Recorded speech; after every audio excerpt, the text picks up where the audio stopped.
Hey guys, tonight we're heading somewhere dark, damp, and slightly terrifying. A medieval battlefield where your job is to wind a crank, point a piece of sharpened iron, and hope your hands don't betray you. You are a crossbowman. And your enemies? Pretty much everyone, including your own side. The Pope banned your weapon. Knights think you're dishonorable. Your gear malfunctions more than medieval plumbing. And worst of all, your fingers are always one sneeze away from being snapped off like stale breadsticks. So, before you get comfortable, take a moment to like the video and subscribe, but only if you genuinely enjoy what I do here. And if you're listening from somewhere strange or sleepy, drop your local time and location in the comments. I love seeing where you all are tuning in from. Now, dim the lights, maybe turn on a fan for that soft background hum, and let's ease into tonight's journey together. You are standing behind a stone parapet, and your knuckles are raw. The air smells like horse sweat, blood, and something you've decided not to identify. You grip the windlass tighter. Crank, crank, crank, until the string draws back with a taut snap that sings in your bones. Then the bolt. Thick, iron-tipped, heavier than it looks. You slide it into place and lean forward, heart pounding like a war drum. Across the field, you can just make out the shimmer of a knight's armor in the rising heat. He's not looking at you. He's looking at someone who actually wears colors and rides a horse. You, meanwhile, are cloaked in mud. Your helmet's more bucket than metalwork, and your pay is 2 weeks late. But when you pull the trigger, the world holds its breath. The quarrel flies, silent, swift, unholy. And just like that, a knight crumples from his horse like a marionette with cut strings. No trumpets, no cheers, just silence. And then, panic. This is your first confirmed kill. And the only thing louder than your heartbeat is the quiet realization that you've done something unforgivable, effectively. The crossbow is simple. Too simple, say your betters. You don't need 20 years of swordplay or the thighs of an ox to use one. Just wind, aim, shoot. It's so simple that even the poorest farmer, yes, like you, can take down a nobleman. And that's exactly why everyone hates you. You aren't from a long line of warriors. You're from a long line of turnip pullers. But the moment you held this boxy wooden thing and felt its lethal precision hum in your chest, something changed. You had power. Terrible, revolutionary power.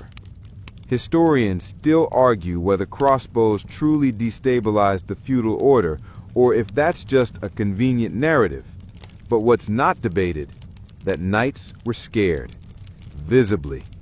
They'd ride out thinking themselves gods of war, and one thunk later, they'd be twitching in the mud, armor split like rotten fruit. You sleep that night with your fingers curled tight, replaying the moment over and over. Not the kill, the silence after. The wind doesn't care that you've become a killer. It just howls past the ramparts and lifts your cloak like a shrug. Behind you, other crossbowmen sit in the dark, muttering in dialects you half understand. Some are Italian. A few are mercenaries from Bohemia. One smells like salted fish and claims he once shot a bishop by mistake. You hope that's a joke. You're not a brotherhood. You're not a knightly order.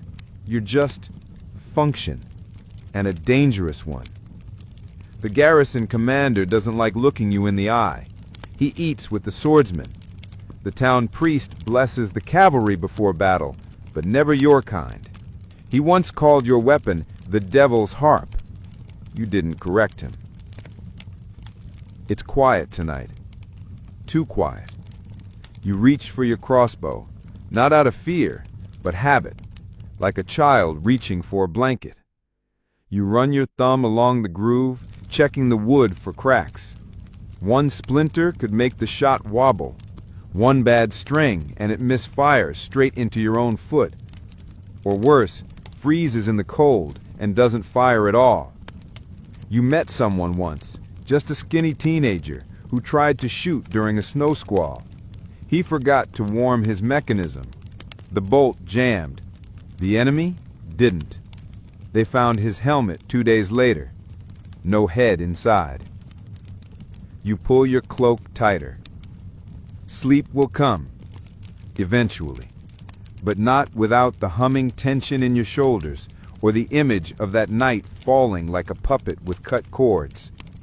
You've become something powerful, something feared, and something entirely alone. You didn't invent the crossbow, but tonight it feels like the whole world wants to blame you for it. Back home, if you can even call that place of lice-infested straw and shouting goats home, you once used a sling to scare crows off wheat. That was your first taste of aim and distance, the thrill of moving something dangerous with just a flick of your wrist. But a sling is a child's toy compared to the thing you hold now. This is no bow, no elegant arch of yew strung by the hands of a bard's fero. The crossbow is brutal geometry, wood and sinew, iron and crank. It doesn't require poetry. It just works. And that's the problem. Crossbows had been around for centuries, of course, used in China, even ancient Greece. But when they resurfaced in Europe around the 10th century and started showing up on real battlefields with real knights falling over in real agony, people started to panic. By 1139, the panic had reached heaven. Well, sort of. The Second Lateran Council, with full papal authority, declared that crossbows were too effective. Pope Innocent II issued a ban on their use against Christians. The exact Latin phrasing was dramatic, and some scholars still argue whether it was a blanket condemnation or just a half-hearted PR move to make war seem less hellish. But the message was clear. If you used a crossbow in Christian war, you were excommunicated. Of course, that didn't stop anyone. Kings still hired you. Cities still paid you, and noblemen still ducked whenever you aimed your box of doom. You're not sure how to feel about the Pope's declaration. On one hand, it confirms that your work is unnatural, something twisted enough to make even Rome squirm. On the other hand, well, you're pretty sure the Pope doesn't have to camp in a trench full of frozen sewage while a knight gallops at his face. Your captain once laughed that the ban didn't matter because you weren't technically Christian enough to excommunicate. You weren't baptized properly. Or maybe your God lives in the crankshaft of your crossbow. Either way, the men still let you shoot. And shoot you do. It's raining today, the kind of sideways rain that gets into your teeth. You're on watch duty, squinting through sleet while your trigger finger goes numb. You can barely see the tree line beyond the ditch, but you can feel that tension in the wind. Something's coming. Something with hooves. You crank faster than you should. The gears grind angrily. The string locks back with a snap, and you shove a bolt into the groove. It's not smooth. It's never smooth. The iron head catches your glove. You bleed a little. You always bleed a little. A shadow breaks from the tree line. 1, then 2, then 10. Cavalry. Not yours. You breathe through your nose, raise the weapon, and pick the one with the brightest crest. There's no nobility in this, no flourish, just thunk. He slumps. His horse keeps going. The rest scatter. You reload, and again, and again. You don't even count. But later, when the footmen retrieve bodies, one soldier jokes that you might have killed a duke. You're not sure how you feel about that. Killing a duke doesn't make you a hero. It makes you a problem. That's the irony of your whole profession. You're essential, but unwanted. You're like the rat catcher, or the plague doctor, or the man who sharpens the gallows rope. Everyone needs you. No one invites you to dinner. A bard once sang of a great battle where noble swords clashed in moonlit glen. You were there. You saw that noble clash. One of your bolts ended it 30 seconds in. No moonlight, no honor, just a wheeze and a splash. And the bard, he never mentioned you. Historians still debate how much the crossbow influenced the decline of chivalry. Some say it ruined the romantic idea of war by giving filthy peasants a way to kill mounted lords. Others say chivalry never was real to begin with. You know what you believe? You believe it doesn't matter what code of honor the man screaming on the other side of your sights once swore by. When a bolt pierces his shoulder and pins him to the earth like a forgotten saint, he bleeds the same as you. Your string's fraying. You'll need to replace it tonight. Maybe you'll sleep. Maybe not. Because whether or not the Pope believes in your weapon always believes in you. You learned to load your crossbow from a man missing 2 fingers and most of his patience. His name was Jehan, or maybe just something that sounded like Jehan through a mouthful of rotten teeth. He never taught you any heroic speeches or fancy techniques. Just this: if you pull too fast, you'll snap the string. If you forget the bolt, you'll break your own hand. And if you forget to oil the trigger, hope you said goodbye to your fingers. Welcome to training day. There's no noble academy for your kind. No sparring with wooden swords under flowering trees. Your lessons come in the form of bruises, snapped limbs, yours or the crossbow's, and endless repetitions under rain, wind, and the judgmental eyes of better-paid soldiers. You kneel in the courtyard, windlass in your lap. Every crank is a full-body motion. Shoulders, back, thighs. You sweat through your tunic. Your wrists tremble from the tension. You pull the cord back too far, and it slaps you across the cheek. Jehan doesn't even flinch.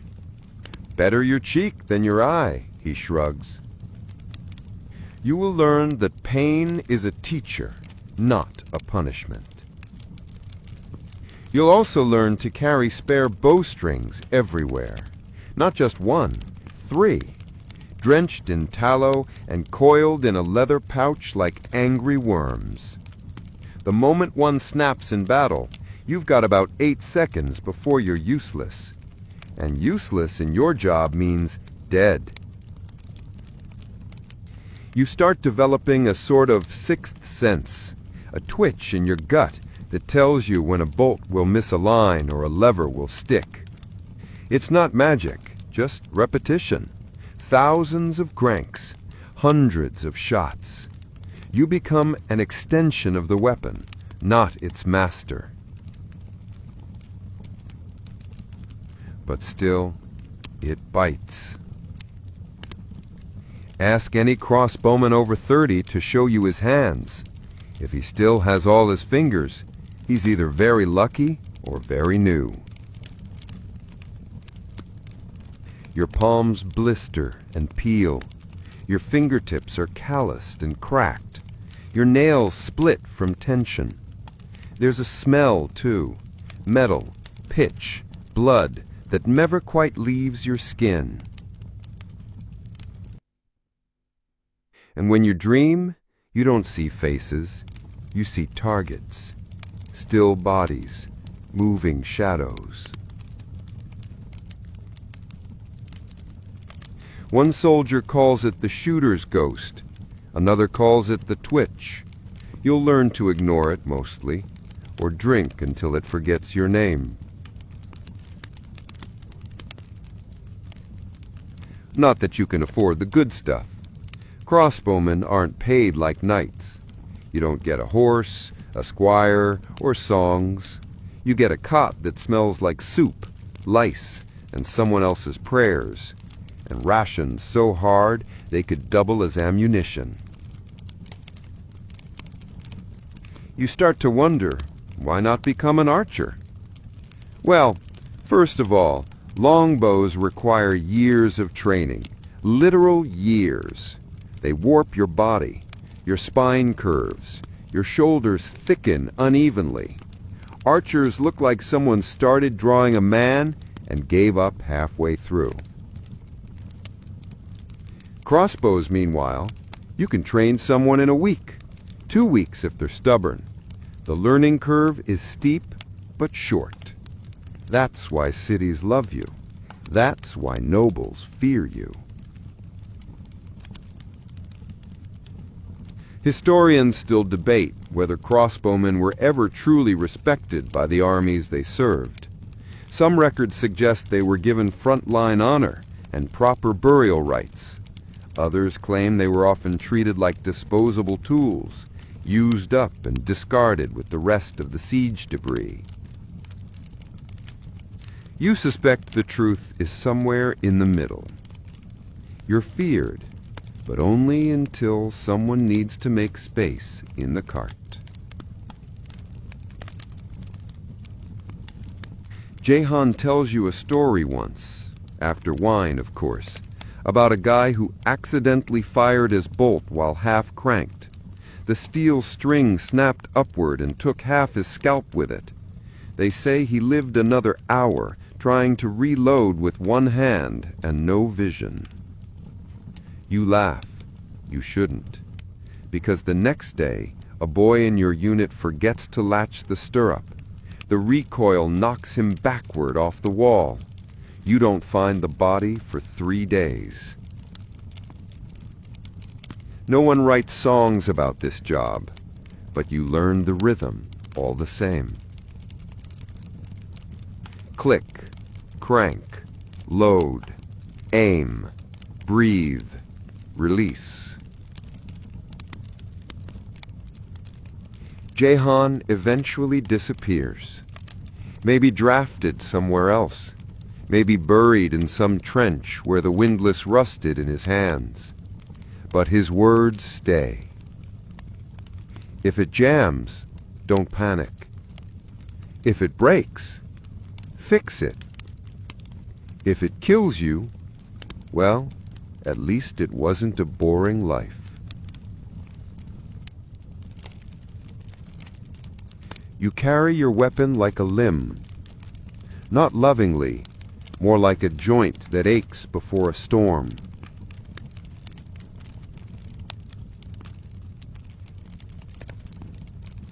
But it works. And in a world where nothing else does, that's worth something.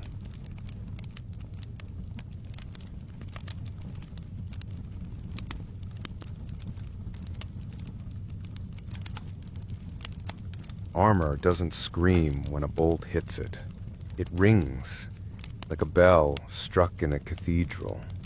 A sharp, metallic chime that's almost beautiful, until the person inside folds like parchment in the rain. But sometimes it doesn't ring at all. Sometimes the bolt glances off with a pitiful thud, bounces, skips, like it hit a frying pan, not a man. That's the part no one tells you during training.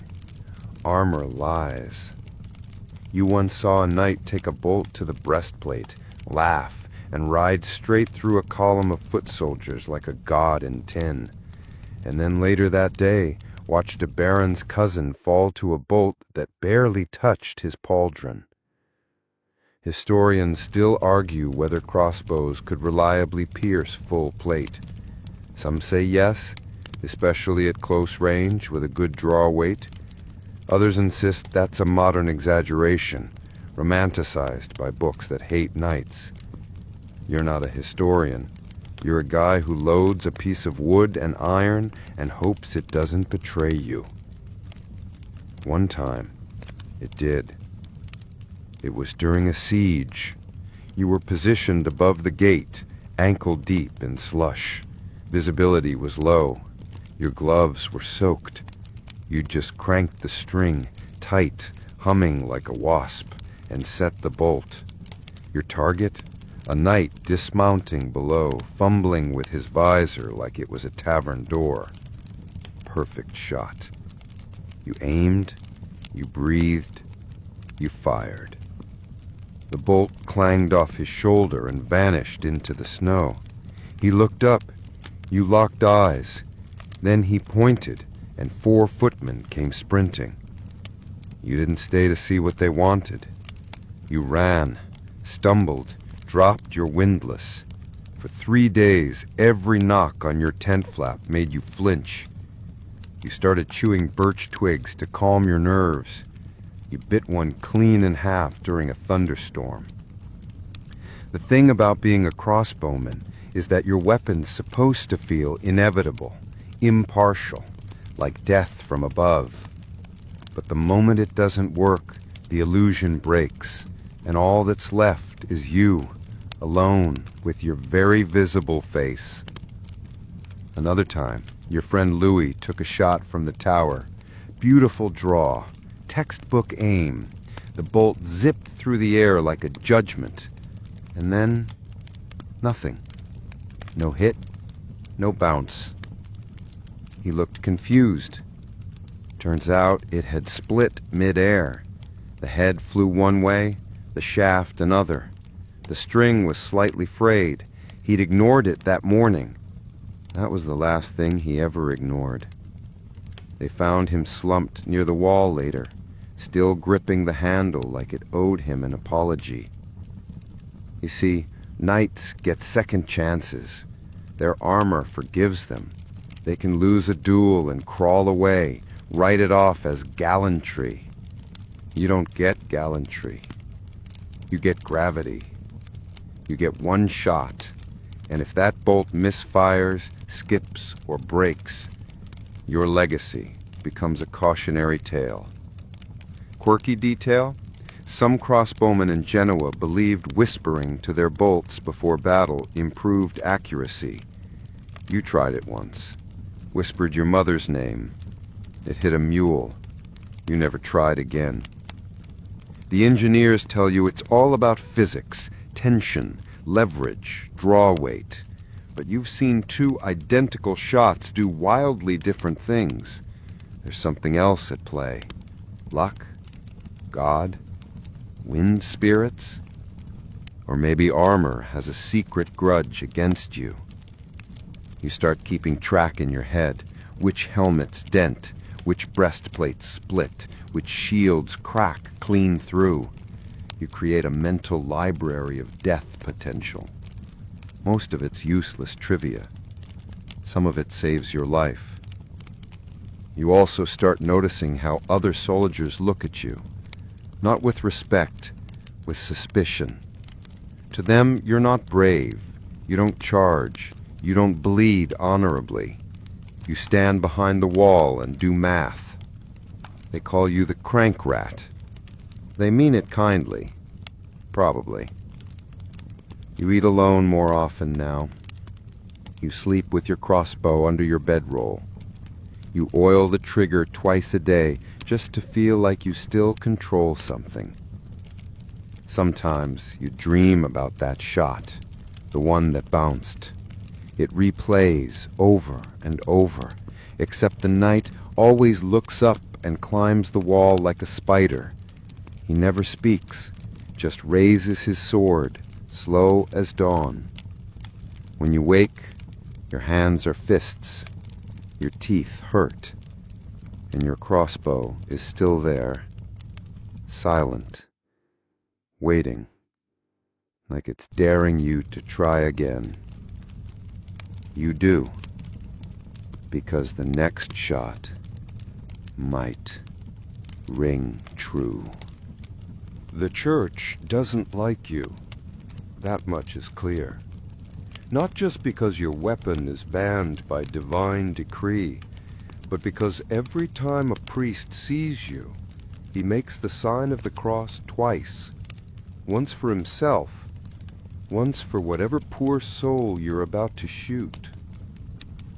It started officially in 1139 at the Second Lateran Council. Pope Innocent II stood up, likely in some very uncomfortable shoes, and declared that crossbows were unfit for Christian warfare.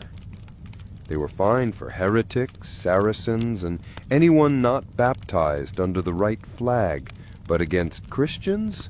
No, never.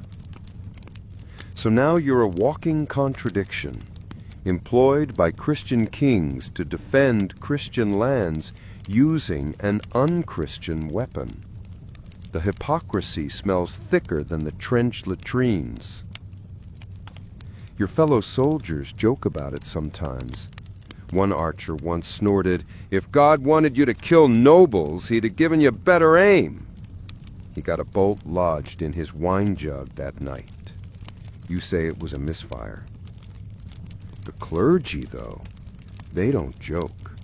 They look at you like you're carrying a plague in your pocket. At Mass, the priest skips eye contact. When he blesses the troops before battle, he mumbles faster when passing you. And the chapel bell, it always seems to toll when you enter. You swear it's personal. Historians still argue whether the papal ban was ever truly enforced. Many believe it was more symbolic, a wag of the heavenly finger rather than a real attempt to disarm armies. Others suggest it was about maintaining knightly superiority. The church, after all, was in bed with the aristocracy. And you're the guy who makes knights obsolete. You understand why they fear you. Your weapon is silent, cheap, lethal. It turns a farmer into an executioner. It flattens the hierarchy of war into a single, terrifying line. Who pulls the trigger first? That's not the kind of equality the church is fond of. One winter, your unit camps near a monastery. The monks feed you watery broth and sleep with their doors bolted. One of them, a bearded old man who smells like ink and damp hay, asks to see your crossbow. You oblige. He runs a finger along the wood, murmurs Latin phrases, then backs away like it burned him. "This thing," he whispers, "has no soul." You want to tell him it has yours, but you just nod and eat your broth. Another day you overhear a priest warning a squire, "If you die by a crossbow, your soul wanders. There's no clean death in it." You add that to your mental pile of cheerful bedtime facts. You've also heard rumors, whispered stories that the church kept secret prayers for knights struck down by crossbows, not to heal them, but to purify them in case their soul was corrupted by the dishonor of such a death. You imagine angels confused, flipping through divine scrolls, unsure what to do with your victims.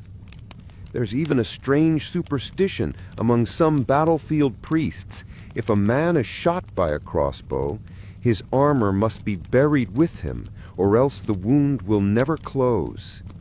You've seen knights laid into the ground, still sealed in their crushed plate like metal sarcophagi. Of course, no one blesses your gear. Your crossbow doesn't get named, gilded, or passed down. It doesn't rest in cathedrals.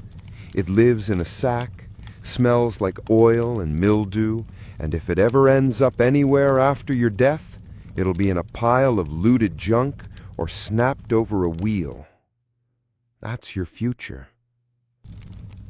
You're not holy, you're not heroic, you're not forgiven, but you're here and alive.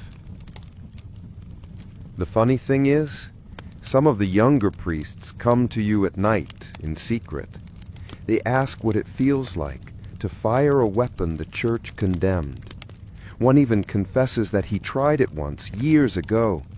He never forgot the vibration, the moment of suspension before the bolt flew. You tell him it feels like holding time between your fingers and then letting it go. He doesn't speak to you again. Quirky detail? There's a rumor among your unit that crossbows left ghost trails, a faint blue streak in the air when fired at dusk. You tried to see it once. All you saw was death. So you keep to yourself. You don't ask for blessing. You don't expect heaven. You just oil the trigger, crank the string, and wait for someone to step into your line of fire. The first time a night calls you a coward, it doesn't even sting. You're too tired, too wet, and too busy cleaning mud out of your boots with a stick to care what someone in polished tin thinks of you. But the 10th time, the 100th, it settles in, low and heavy, like a rock at the bottom of your stomach. Real men fight face to face, one snarls. And maybe that's true for men who can afford horse, armor, a shield, a bloodline, and a coat of arms embroidered in 4 colors. You, on the other hand, have a patchy wool tunic, a weapon everyone hates, and a face no one remembers until it's time to assign blame. Nights spit as they ride past you. Some don't bother hiding their contempt. Others offer condescending nods, like you're a dog who happened to bark at the right time. One even offered you a coin once for good aim. You didn't take it. You just stared. Your hand hovered on the trigger a little too long. He noticed. The next day, he never looked at you again. Crossbowmen aren't part of the nightly class.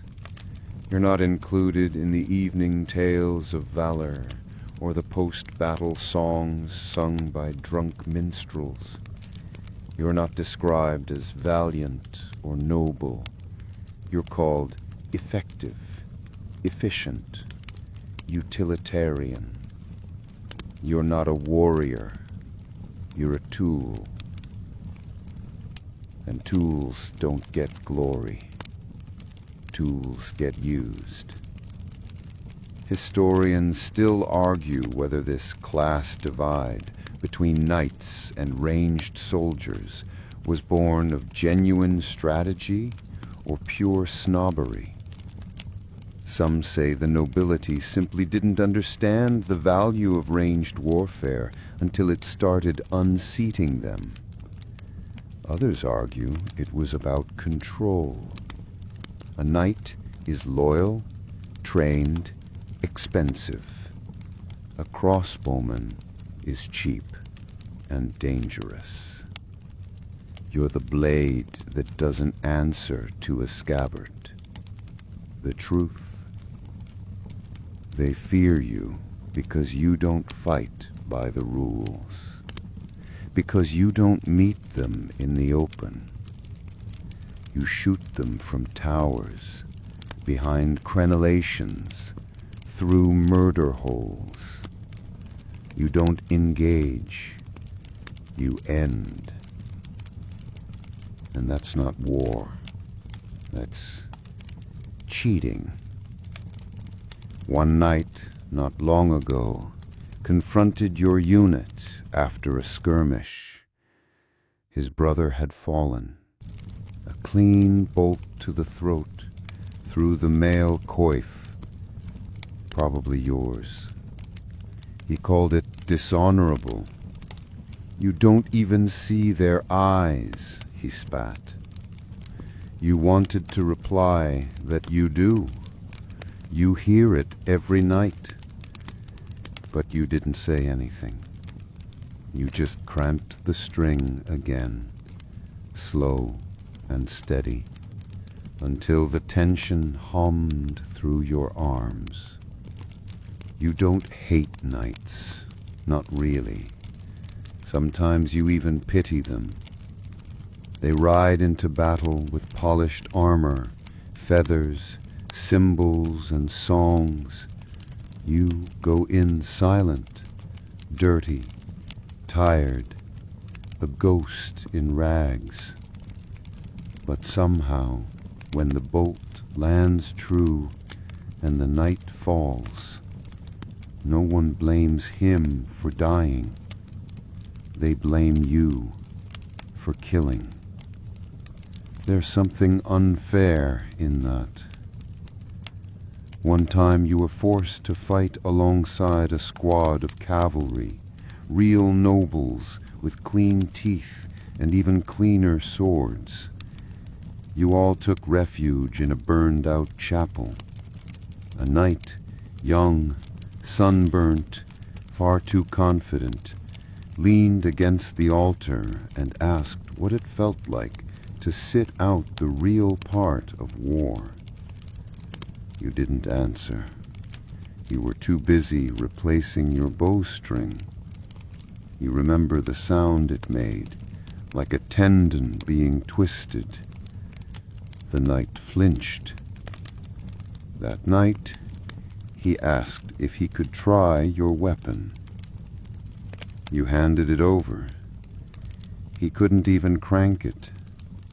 He turned red, laughed it off, and handed it back like it was cursed. That's the thing. They think you're weak because you don't carry a sword, but they forget how hard it is to do what you do.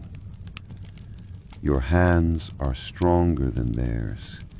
Your aim is truer, your breath slower, your fear deeper. You don't fight for glory, you fight for survival, for coin, for a chance to go home with most of your fingers and half of your sanity intact. Quirky detail? Some say crossbowmen used to carry teeth around their necks, not of their enemies, but their own. Teeth lost to recoil, snapped off by mishandled strings, or bitten through in moments of panic. You wear no such charm, but you've chipped enough molars to start your own necklace. Tonight, you sit alone at the campfire. A night's laughter echoes across the camp. Somewhere, someone sings about valor. You say nothing, but you polish your trigger until it gleams like a blade. Because they can hate you, fear you, call you whatever name suits their pride. But the moment they hear that bolt fly, they remember exactly who you are. They never tell you how slow it is. Not war, the reload. You hit your target, your bolt buries into some unfortunate noble's lungs, and then you're stuck. Because cranking a crossbow isn't quick. It's not elegant. It's not something you do with a flourish as the enemy stares in fear. It's a process. You drop to one knee, you plant the stirrup, you draw the windlass from your belt, you attach it, you crank, you wince as the tension builds, you hear the faint click as the string locks into place, you fumble for the bolt, you seat it, you adjust it, you check the trigger, you rise. By then, someone has probably already tried to stab you. Reloading a crossbow is like trying to make tea during a bar fight. Everyone's screaming, something's on fire, and you're just trying to get the mechanics right. And that's if everything goes right. You've seen reloads go wrong. Strings snapping mid-crank, windlasses locking up, triggers jamming, bolts slipping. Once, a man in your unit dropped his crossbow during reload and accidentally fired the bolt into his own thigh. He survived. Mostly. You were behind the battlements during a siege once, the air thick with smoke and shouted Latin. You just fired. Beautiful shot. Clean through a charging banner bearer and ducked to reload. Knees in mud, fingers freezing. The enemy didn't wait. They charged. You cranked faster, too fast. The string caught awkwardly. You felt it grind against the edge of the knuck, then snap. And suddenly your crossbow was a useless stick in your hands. You looked up. They were nearly on the wall. You threw the broken weapon aside and grabbed your dagger. Reload or die trying. That's the code. Historians still debate the average rate of fire for medieval crossbowmen. Some say 2 bolts per minute with a windlass. Others insist it was closer to 1 per minute under battle pressure. A few optimists claim trained soldiers could shoot faster if they had lighter bows or used a goat's foot lever. But under siege conditions, in the cold, with blood on your gloves and fire raining from above, 1 bolt a minute feels optimistic. You had dreams where your crank won't turn, where your string keeps slipping, where the bolt never clicks into place, and someone is always getting closer. They say archers rain death. You sprinkle it, carefully, slowly, 1 quarrel at a time. That's why you never travel without a backup bowstring. You've woven your own before, huddled near dying campfires with frayed hemp and boiled sinew, your fingertips blistering. A bad string means no shot, and no shot means no future. Quirky detail? Some old veterans say whispering a name to the bowstring as you wind it gives it luck. A wife's name, a child, a saint. You tried whispering once. The string snapped anyway. It's also why many crossbowmen fight in pairs. One shoots, the other reloads. A kind of dance. Awkward, gritty, necessary. If your partner's good, you can double your pace. If he's bad, you end up cranking for both of you while he whines about splinters. You had a partner once. Eric. Big hands, terrible aim. But he cranked like a god. Fast, smooth, steady. You shot, he reloaded. Perfect balance. Then he took a bolt to the ribs during a night ambush. You had to do both jobs that day. You haven't had a partner since. The worst is the siege work. Walls, mud, fire, screaming civilians, reloading on a ladder, trying not to drop your bolt into a moat full of disease and dead livestock. I once reloaded with my foot braced on a corpse. I apologized to it, quietly. But I made the shot, and that's what matters. Because for all the slowness, for all the fumbling and gear failures, for all the moments where you feel like a man trying to load doom into a wooden box with a spoon, when it works, it works. The shot flies straight, the night topples, the soldiers scatter, and for a moment, you are the storm. Just don't expect anyone to wait while you reload. They never sing about you at the tavern. When the fighting's done, and the fires are out, and the ale starts flowing, the bards stroll in with their lutes and their lies. They sing of brave knights and tragic love, of noble charges and heroic deaths. You're never in those stories.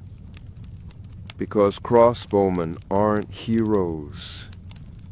You're just hired. You don't own land, you don't wear silk, you don't even get a family crest to scribble on your helmet. You get a day rate, some moldy bread, and a coin purse with holes in it. You're a mercenary. Technically, your captain insists you're auxiliary military personnel, but everyone knows what that means. You're the guy they point at when something needs to die and they don't want to get close. And when they're done with you, they toss you back into the mud you came from. You've served under banners you can't pronounce, fought for lords who never looked you in the eye, changed allegiances like boots. When the pay ran out, so did you. No oaths, no loyalty, no songs. Once you fought for a city-state that gave you a bonus for each noble you killed. Not enemies, just nobles, regardless of affiliation. They called it military pruning. You called it Thursday.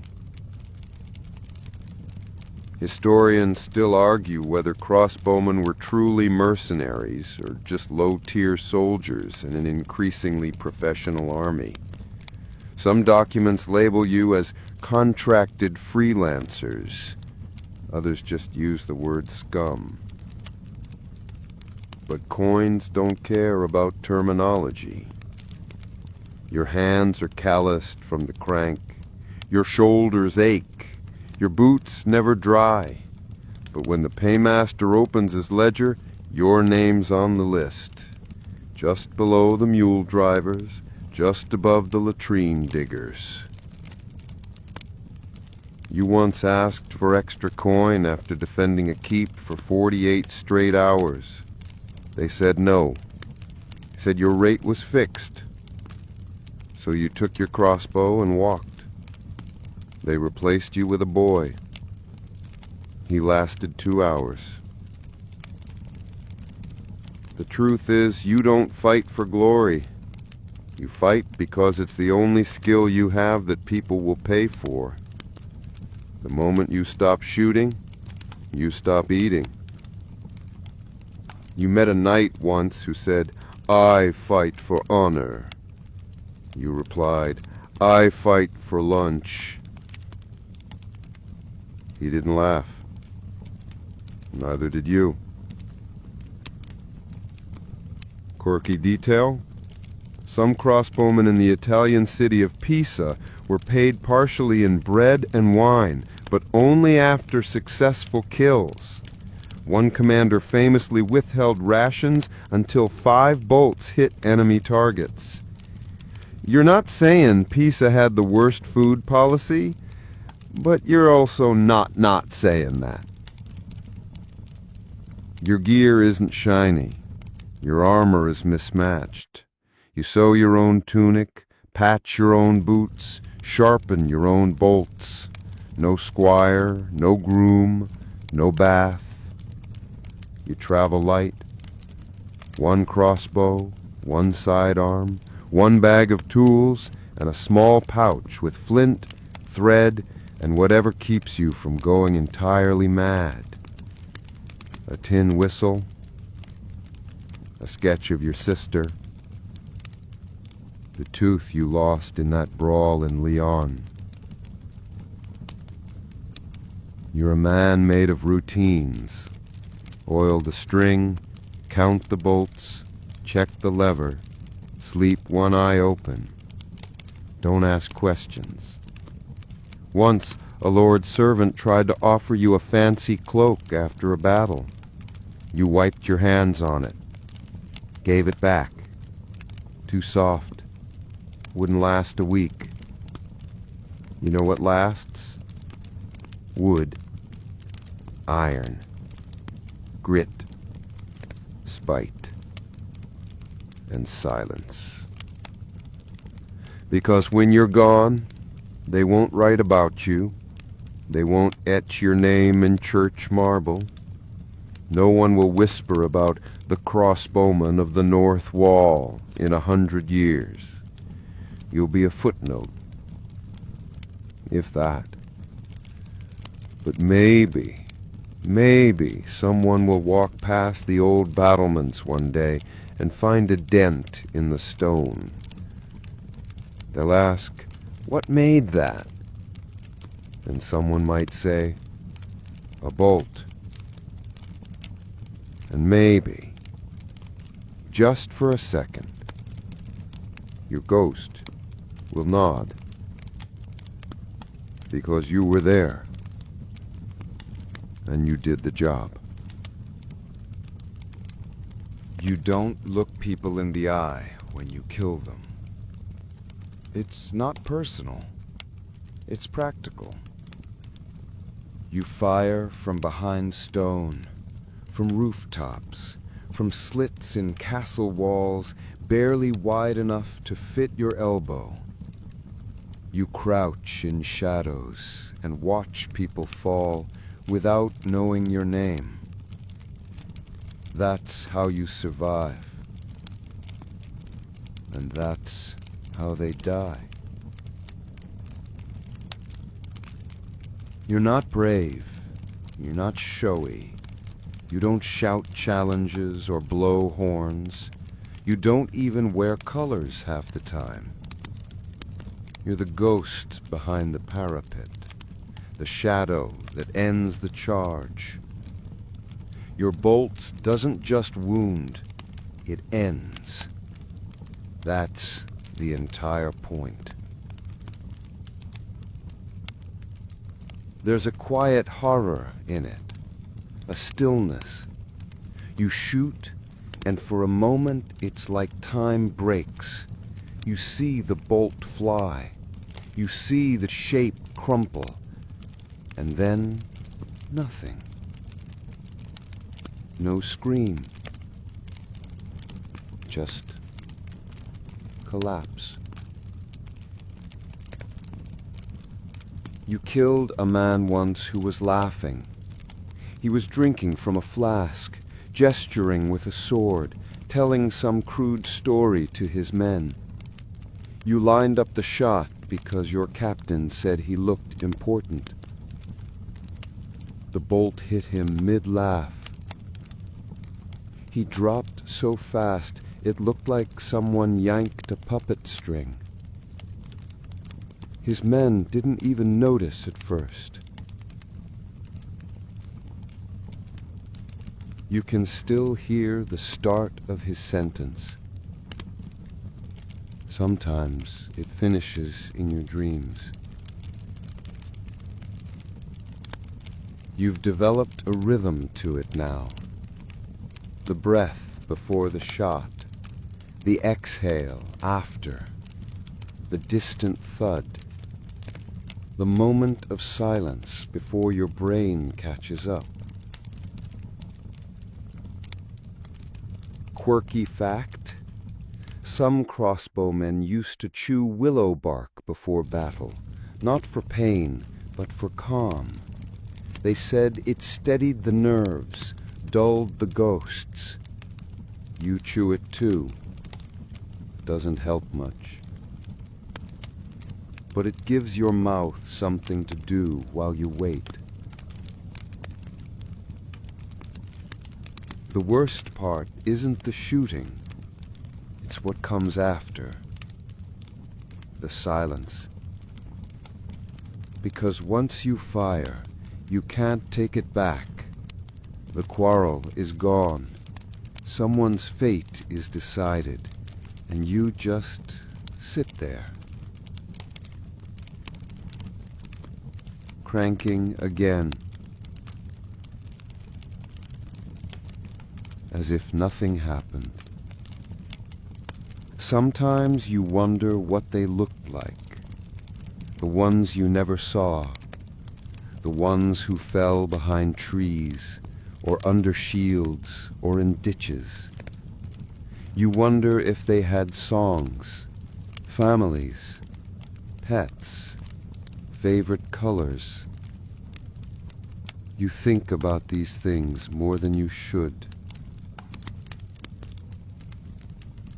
Historians still debate whether crossbowmen were psychologically affected more than other soldiers due to their detached method of killing. Some suggest the distance insulated them. Others believed it deepened the wound, made it harder to process, harder to explain. You lean toward the second theory. Because the distance doesn't make it easier, it makes it quieter. And the quiet is where the guilt grows teeth. The cavalry can claim the adrenaline. The swordsman can blame the chaos. But you aimed. You took your time.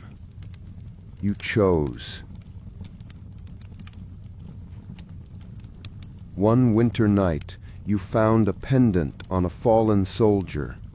It was a polished shell, hung from a fraying ribbon, still warm when you picked it up.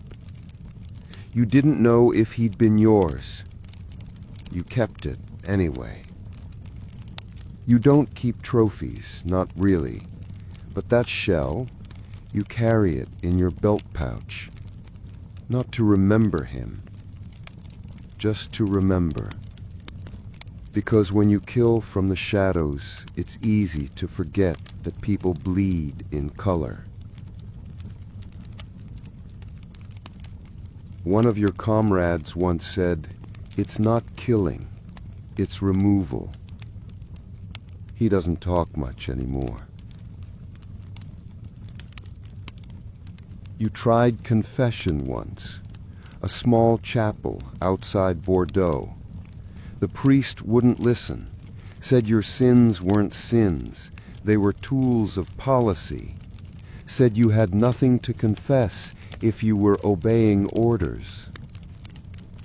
You left before he finished the blessing. You don't need absolution. You just need fewer memories. So you keep moving. Keep loading, keep shooting. Not because you're evil, not because you're cold, but because this is what you do. And someone has to do it. The Genoese always had tricks. You fought alongside them once. Mercenaries like you, but louder, saltier, and somehow always better fed. Their crossbows were bigger, their strings tighter, and their insults far more creative. They had this thing they did before battle, soaking their bowstrings in vinegar, swore it made the strings less prone to warping in the rain. Whether it worked or not, nobody really knows. Historians still argue over it. Some say it stiffened the gut fibers. Others think it was just ritual, like sharpening a blade you don't expect to use, or kissing a token from someone you've already buried. You tried it once.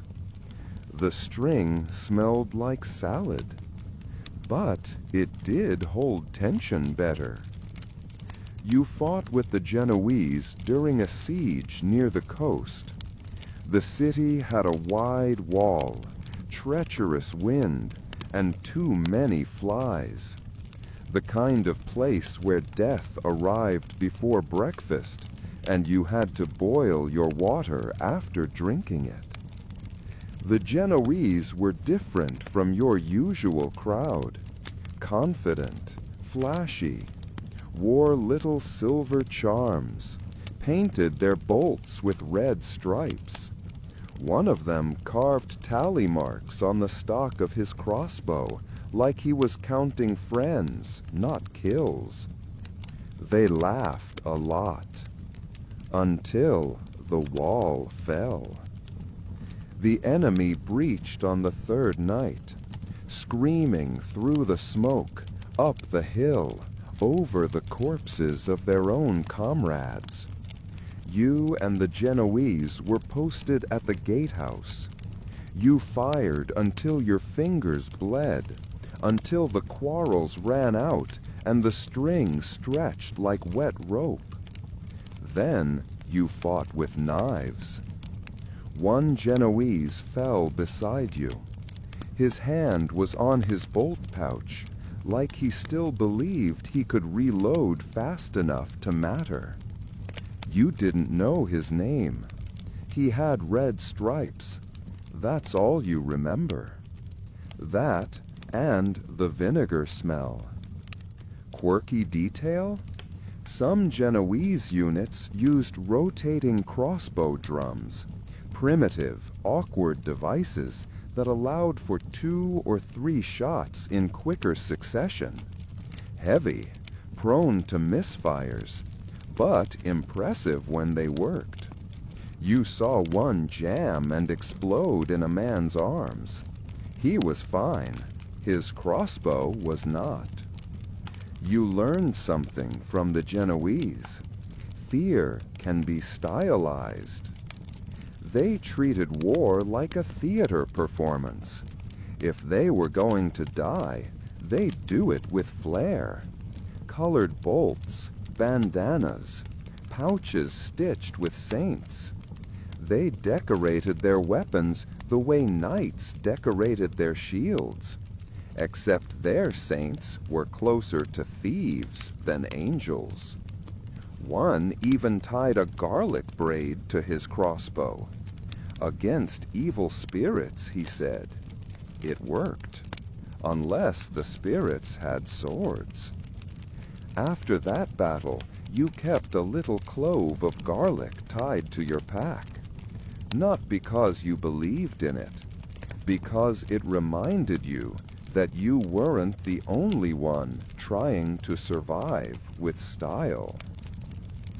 Historians often overlook the crossbow culture of different regions, focusing instead on knights and commanders. But there were subtle differences. The Genoese favored heavier bows, more torque, more armor-piercing power. The English used smaller models designed for speed and maneuverability. The Germans had terrifying double-string prototypes no one could actually afford. You've tried them all. You still prefer your own. A little cracked, a little slow, but faithful. The crossbow isn't just a tool, it's a philosophy. Patience over panic, precision over panic, one shot, one chance. No cheering crowd, no applause, just a bolt, a breath, and the faint sting of vinegar in the air. The smell hits you first. Boiling oil, burnt hair, wet stone. 100 different fires, each with its own signature of death. You're not even on the front lines yet, just near the gate, but your lungs already taste like soot and despair. Defending a city is nothing like the stories say. It's not banners fluttering and brave speeches. It's slipping in blood-soaked mud while trying to reload behind a crumbling wall. It's hauling your crossbow up a staircase that's half collapsed, only to find there's no wall left to shoot from. You're stationed on the north rampart. Your job? Pick off ladders, one bolt at a time. Simple enough until they bring the siege towers. Then it's chaos. They scream up at you in languages you don't know. Some carry shields overhead like turtle shells.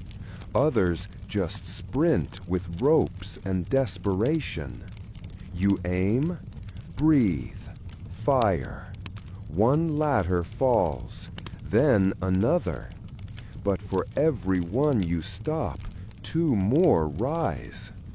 Your string frays again. Of course it does. You dig into your pouch, replace it with the spare, the one you swore you'd never have to use. Below you, a soldier gets caught in a patch of fire. His voice turns animal, then stops. Quirky detail? In some cities, defenders poured heated sand through murder holes. Not oil, sand. It clung to armor, found joints, and cooked flesh slowly. Cheaper than oil, just as cruel. You've seen it work, smelled it too. There's no mercy in a siege, no chivalry, just misery and lies. The nobles tell the townsfolk everything is under control, that reinforcements are coming, that God protects us. You, meanwhile, see the real situation. Dwindling bolts, exhausted men, walls ready to crack. Once, a knight came up the stairs beside you. He was shaking, blood down his leg. He looked at your crossbow like it was some forbidden relic. "You think you can stop them?" he asked. You didn't answer. You just loaded another bolt. Historians still argue about the effectiveness of crossbowmen during sieges. Some claim you were crucial, capable of targeting commanders, stalling advances, holding key choke points. Others say you were too slow to make a real difference under pressure. They're both right. You make a difference, but only if you stay alive long enough to do it, which gets harder by the hour. That night, you sleep sitting up with your back to a pile of corpses and your crossbow across your knees. The city burns around you. Somewhere below, looters scream.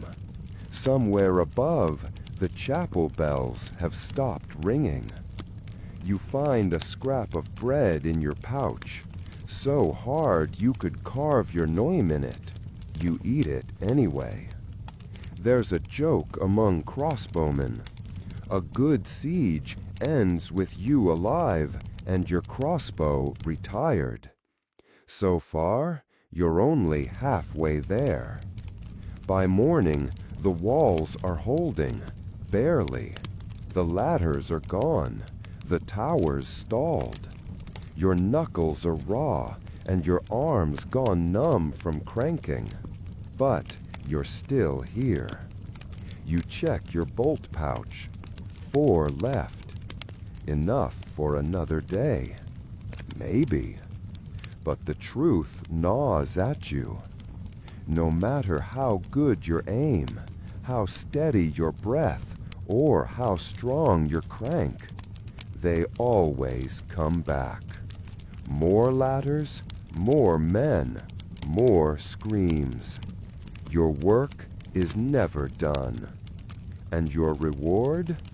A corner of the wall, a bowl of gray stew, and the knowledge that if you fail, if you miss just once, everything burns.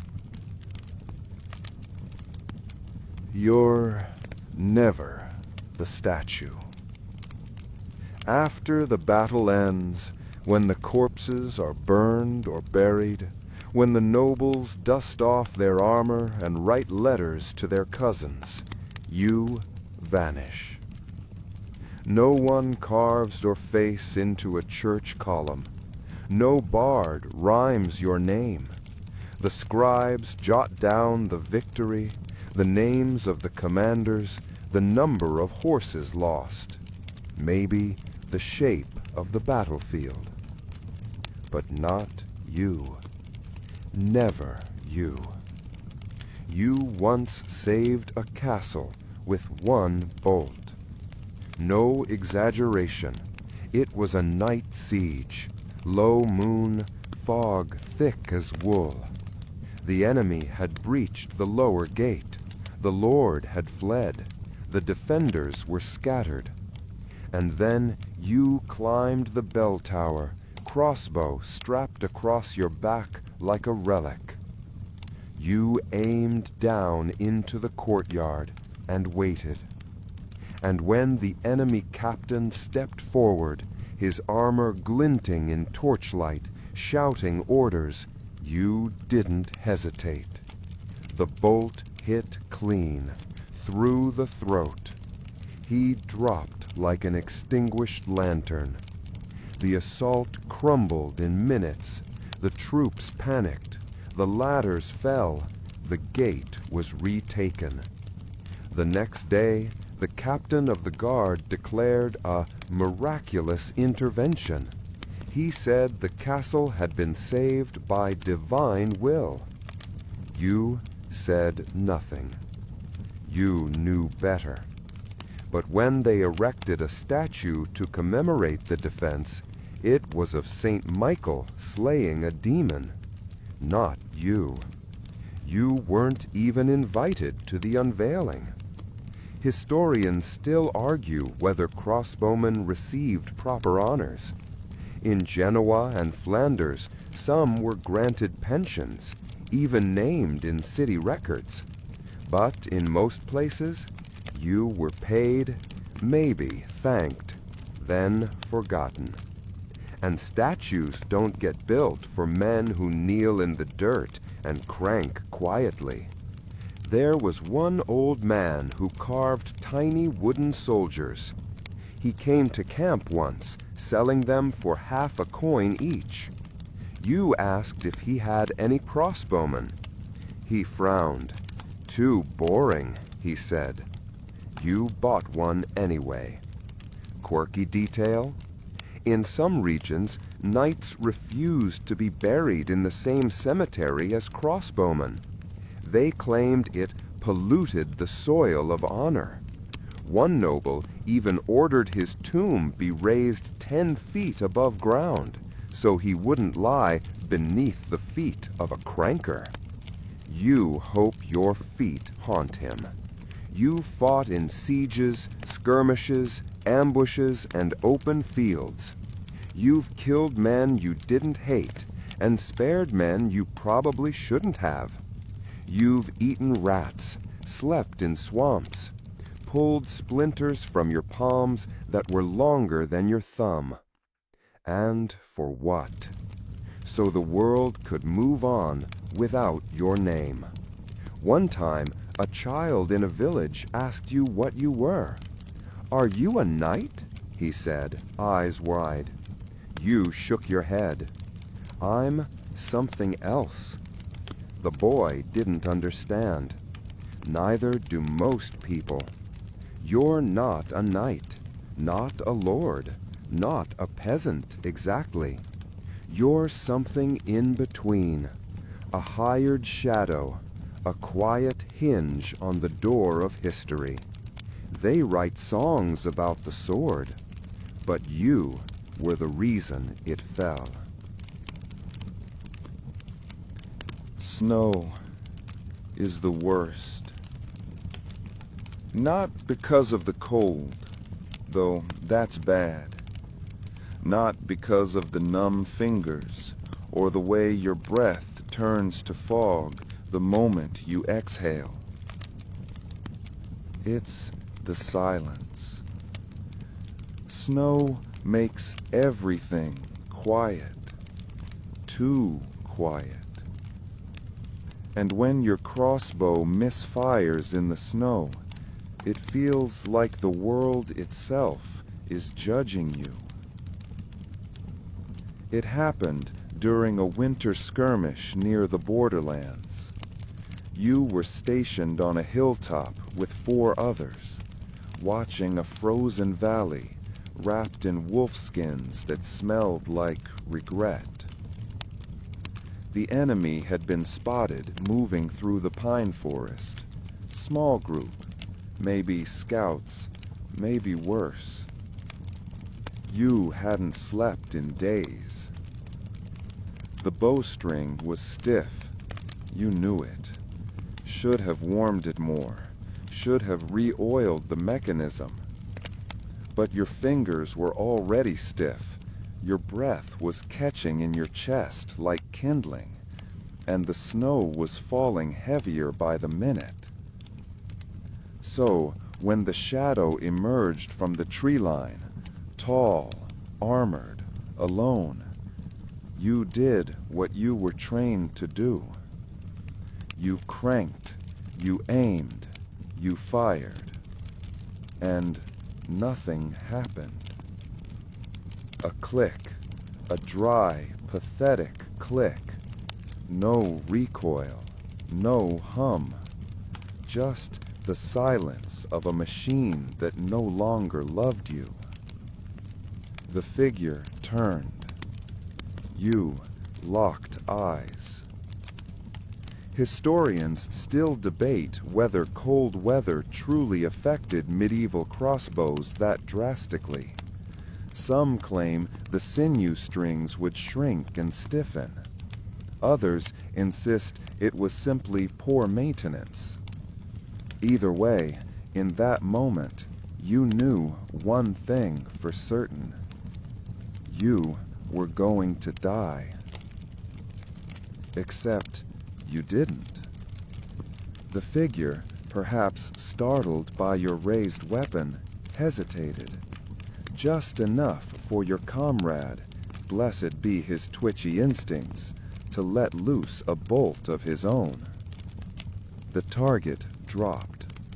You dropped too, to your knees, in the snow, fumbling with your crossbow like it was a disobedient pet.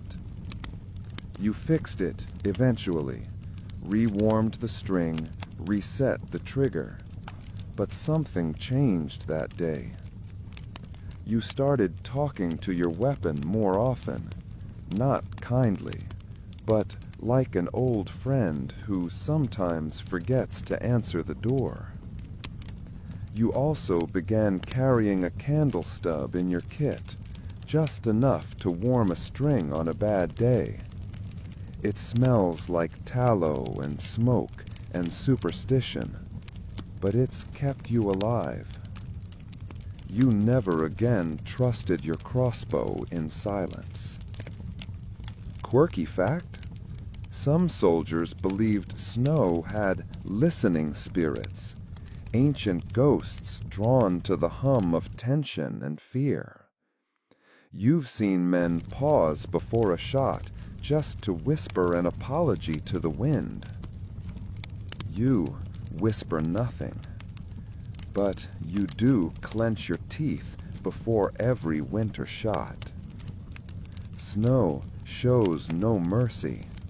It dampens sound, hides movement, and freezes your hands into useless claws if you're not careful. That same skirmish, you lost 2 men to exposure. Not arrows, not swords, just cold. They lay down to rest, never got back up. The next day, you cranked your crossbow with both hands inside your coke. It worked.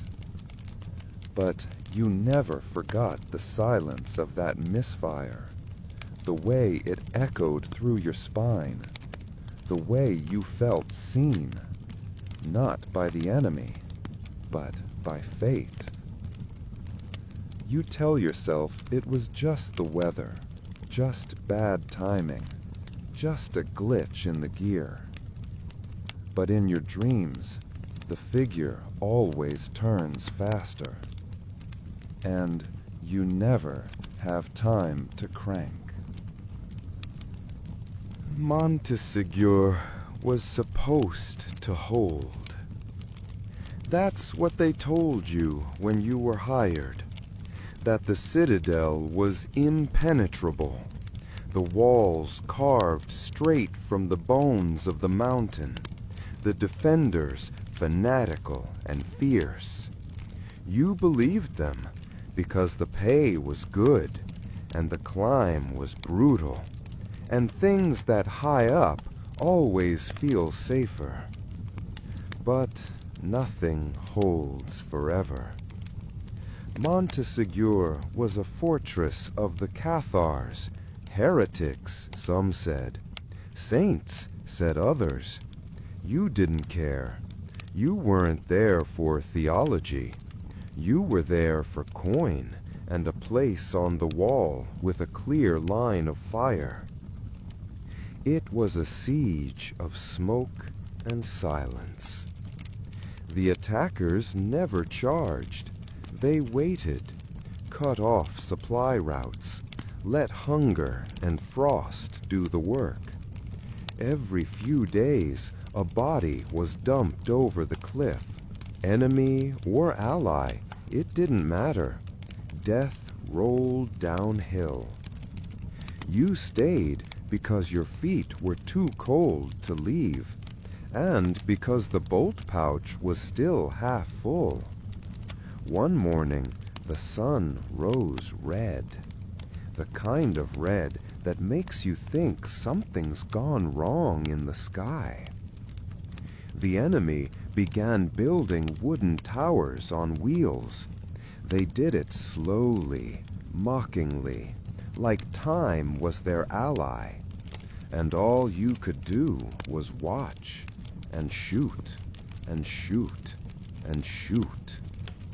One bolt after another, one wheel ablaze, one ladder split.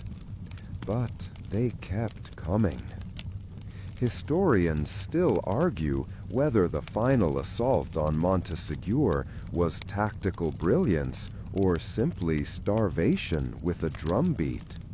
They say the attackers offered terms. They say the defenders refused. Some accounts claim they marched into the flames willingly rather than betray their beliefs. You remember it differently. You remember cold feet, empty bellies, and the priest beside you sobbing into his sleeve while you cranked your bow one last time. because this time you weren't shooting to hold a wall. You were shooting so you wouldn't die waiting.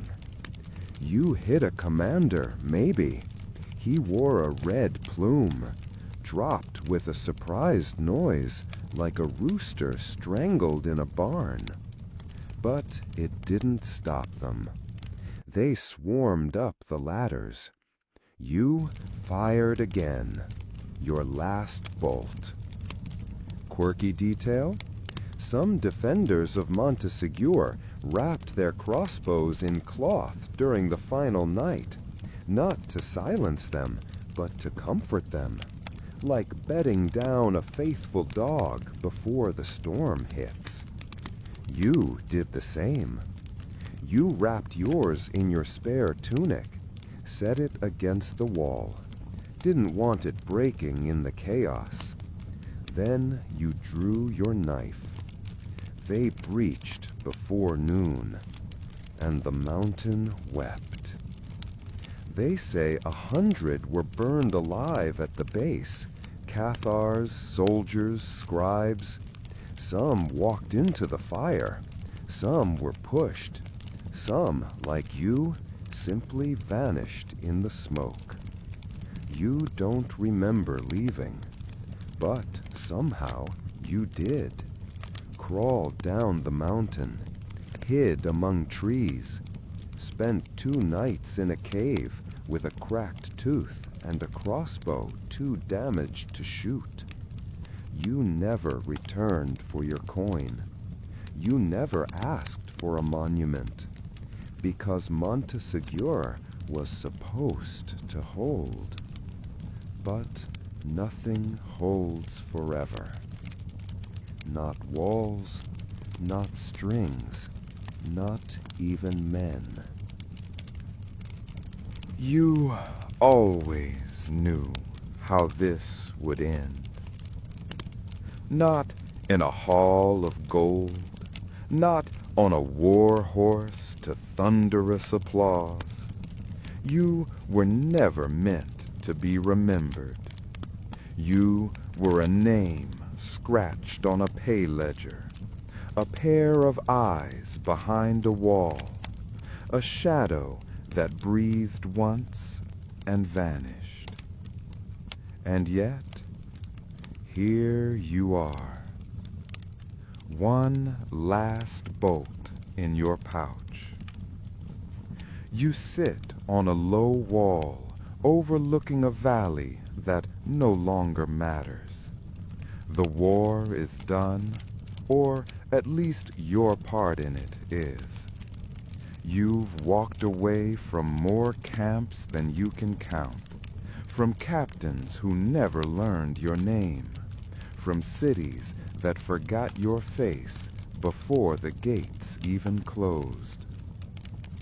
Your crossbow rests beside you, quiet, splintered, loyal.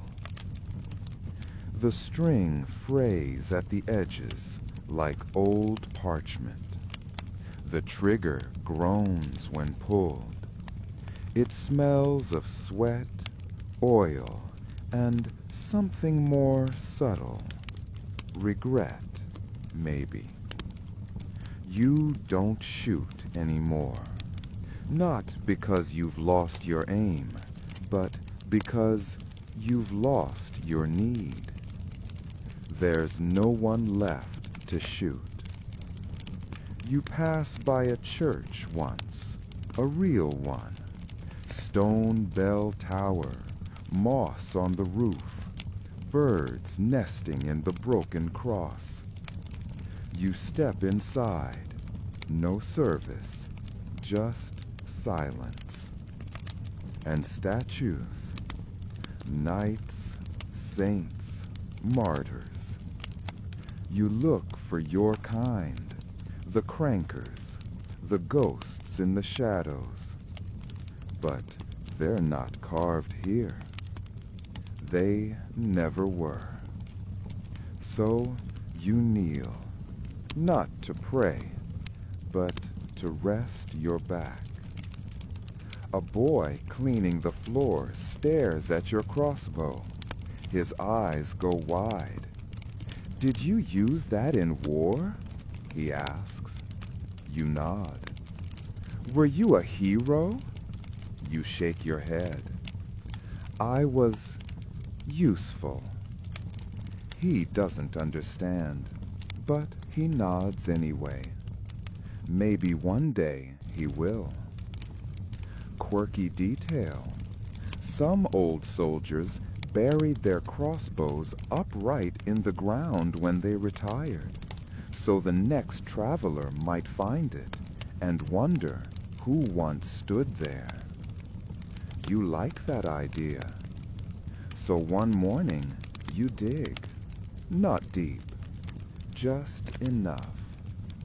You press your crossbow into the earth, wood down, handle sticking up like a gravestone. No words, no brass plaque, just a quiet marker that someone once stood there. Someone who aimed carefully, someone who made the loud ones fall silent. Historians still argue whether crossbowmen changed the course of history.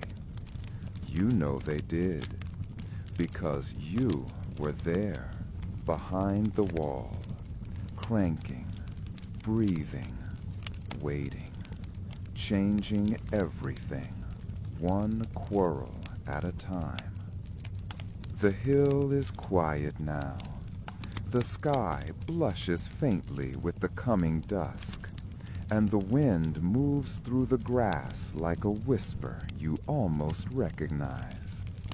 You're no longer in the story, no longer behind a parapet or above a gatehouse, just somewhere soft, somewhere still.